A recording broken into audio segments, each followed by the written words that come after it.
Hello students. So today we will be doing the further more types of classification.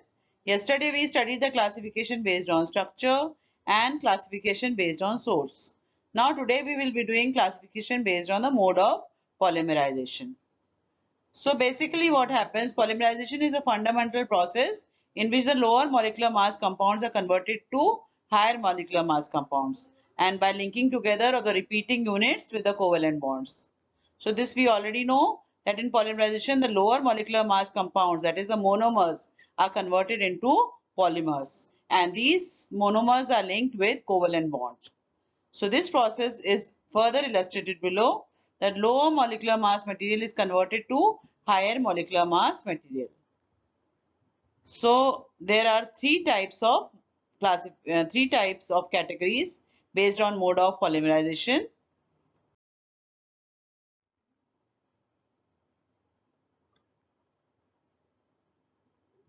Addition polymerization, condensation polymerization, and the ring open polymerization. So in addition polymerization, what happens is that the monomers, they add to form the polymers. So basically, without any loss of any small molecules, simply the monomers go on adding and they form polymers. So this addition is possible only because the monomers are unsaturated, that is they contain double bond. So the repeating unit of an addition polymer has same elemental composition as that of the original monomer. So simply that monomer goes on adding and it forms a polymer. So this is obtained from monomer that have alkenes or the derivatives of alkenes. For example, either they will have ethene. So if they have ethene as a monomer, the polymer will be polythene. If the monomer is vinyl chloride you see here, this is vinyl chloride. CH2 double bond CHCl, then the polymer will be polyvinyl chloride. If it is vinyl cyanide, monomer is vinyl cyanide, my polymer is going to be polyacrylonitrile. So basically this happens only when the monomers, they have double bond. They are alkene or the derivatives of alkenes. So for example, you see here, in this example, this is ethene. There's a double bond here. So on polymerization, this double bond opens. This double bond opens and the two links are created. And through these links, the next molecule, next monomer goes on adding and a large size polymer is formed.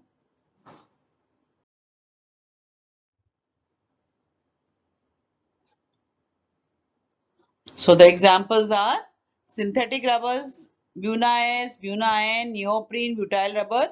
We will see the formation of all these in the further slides. Then plastics, polythene, polyvinyl chloride, polypropene, Teflon, Orlon. These are all the examples of addition polymerization, where the monomers just has to add.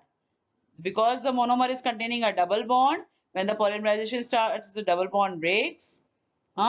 And one of the bond breaks and the two links are created, and that's how the addition of monomers results into the polymers. So the next one is the condensation polymerization. So in condensation polymerization, what happens is that two units, they combine to form the monomers, and during this formation, elimination of some small molecules such as water, hydrogen chloride or methanol or ammonia takes place. This is possible only when the monomer is containing the polyfunctional groups. So because they have one or two or more types of functional groups, that is why this elimination is possible. So the polymerization occurs in stepwise and forms dimers, tetramers and so on.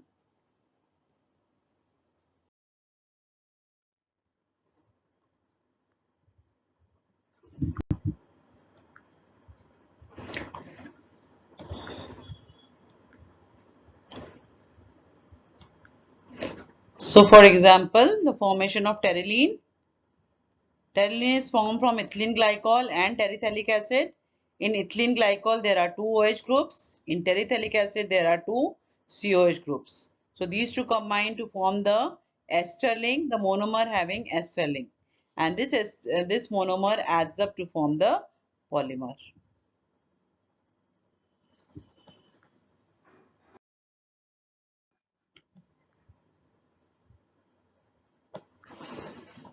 The examples are nylon 6,6, terylene, bakelite, melamine formaldehyde.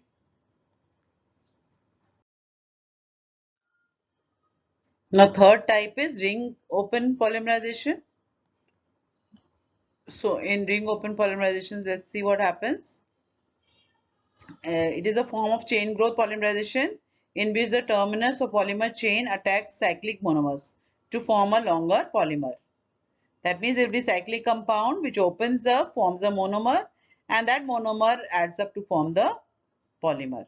So elemental composition of the repeating unit in the polymer results from the ring opening polymerization is same as that of monomers. So the atoms, the number of atoms, types of atoms, the arrangement of atoms remains the same. Let's see how.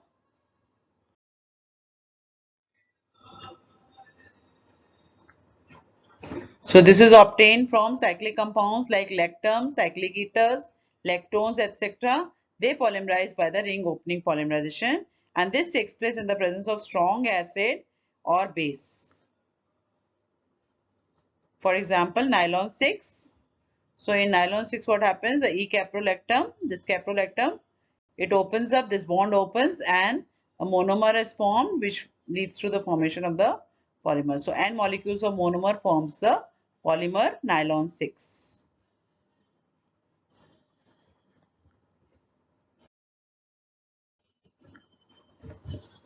Then next type of classification is based on the intermolecular forces. So mechanical properties of polymers such as tensile strength, toughness, elasticity, they differ based on the intermolecular forces. So more the intermolecular forces, more will be the toughness, more will be the tensile strength. And if it is weaker forces, then the molecule is going to be elastic in nature. So there will be elasticity in it. Elasticity may be because of the formation of the weaker forces like van der Waals forces. So on the basis of this, it is divided into four types. First is elastomers, fibers, thermoplastic, thermosetting. Now let's see the elastomers. Polymers that have elastic character, like that of the rubber band, are called elastomers. So what is elasticity? What is the elastic character? So basically what happens? Elasticity is a property by which the substance gets stretched by applying force, and it restores its original shape on the release of force. So a few crosslinks between the chains help the stretched polymer to retract to its original position on removal of applied force.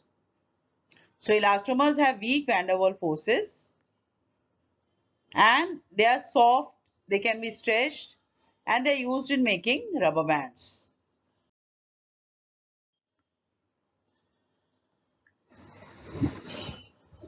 For example, the Buna-S rubber, Buna-N rubber, neoprene, butyl rubber, vulcanized rubber. These are the example of elastomers.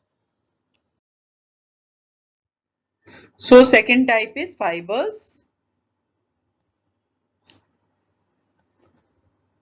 Fibers are thread-like solids which possess high tensile strength and they are used in textile industries like nylon fibers, cotton fibers. The fibers possess high tensile strength, which is a property to have resistance to breaking under tension. So if you stretch it, it will not break.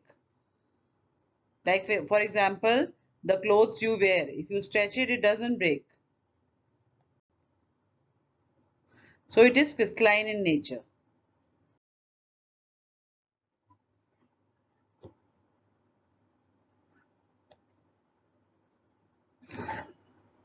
What leads to the non-breaking of the fibers? The strong intermolecular forces are present in them.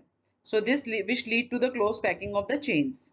And which are the strong intermolecular forces? The hydrogen bonds, the dipole-dipole interaction, that may be because of the polyfunctional groups present in them.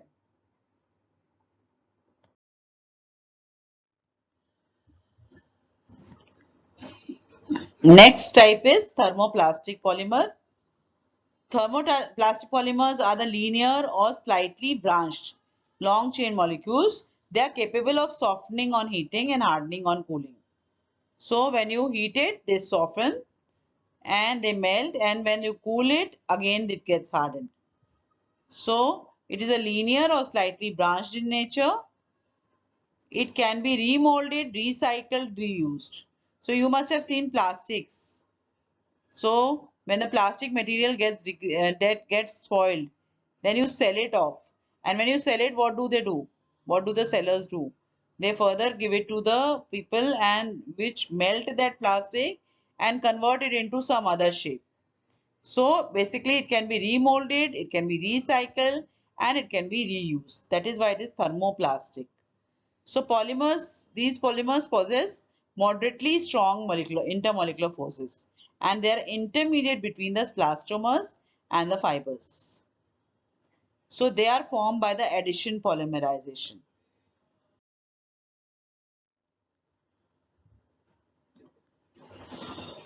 The examples are polythene, polystyrene, polyvinyl chloride, polypropylene, polyurethane, etc. So these plastics are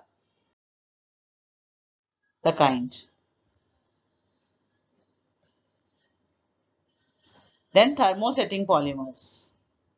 Thermosetting polymers are the polymers which once set, they cannot be remolded.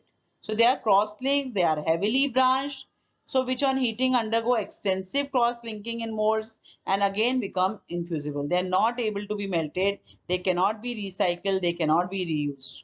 So it is cross-linked or heavily branched polymers. So polymers possess extensive cross-links, covalent bonds formed in during hardening or setting process when hot.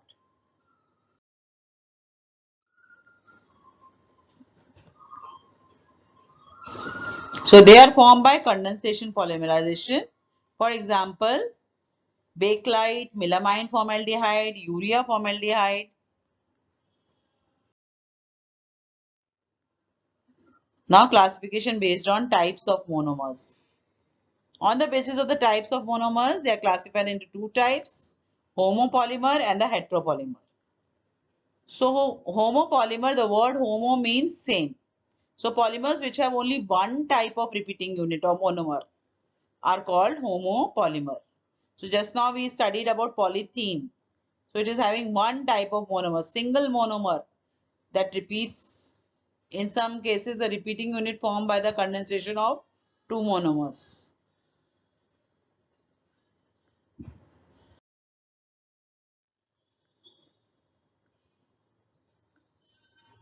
So example is nylon 6, neoprene, polythene, polystyrene, polyvinyl chloride, polypropylene, polyacrylonitrile, Teflon.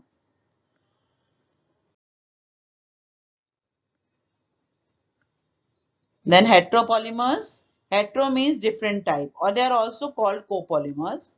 So polymers which have two or more types of repeating unit of monomer are called copolymer. For example, different monomer units are randomly sequenced in the copolymer.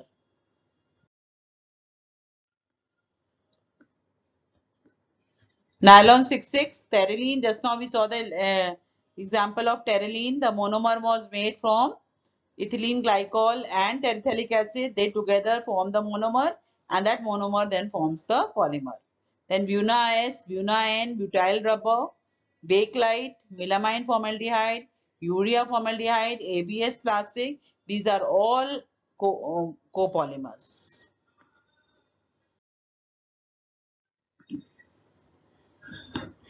Then classification based on the type of biodegradability. On the basis of the type of biodegradability, the polymers are classified into two types, biodegradable and non-biodegradable. Biodegradable means the polymers which are degraded by the microorganisms within a suitable period of time. So when you dump these polymers, they get degraded on their own with the help of the microorganisms. So that the polymers, their degraded products do not cause any harm to the environment. So such polymers are called biodegradable polymers. The examples are PHBB, Dextron, nylon 2, nylon 6. So these can be degradable. They are degradable polymers. And degraded means converted into the simpler forms and in the presence of the microorganisms. So they are converted into the forms which do not cause any serious effect to the environment.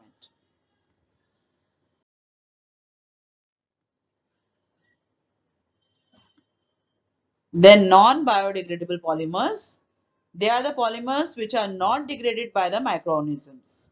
So they are called non-biodegradable polymers. For example, polythene, PVC, Orlon, Bakelite, etc. So they are non-biodegradable. If you dump it into the soil, it will not be degraded. They will remain in their form, and that is how they will spoil the environment.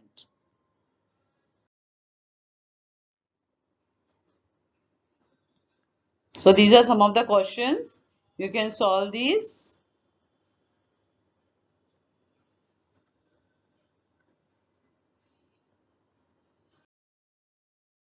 Important questions of 2 to 3 marks.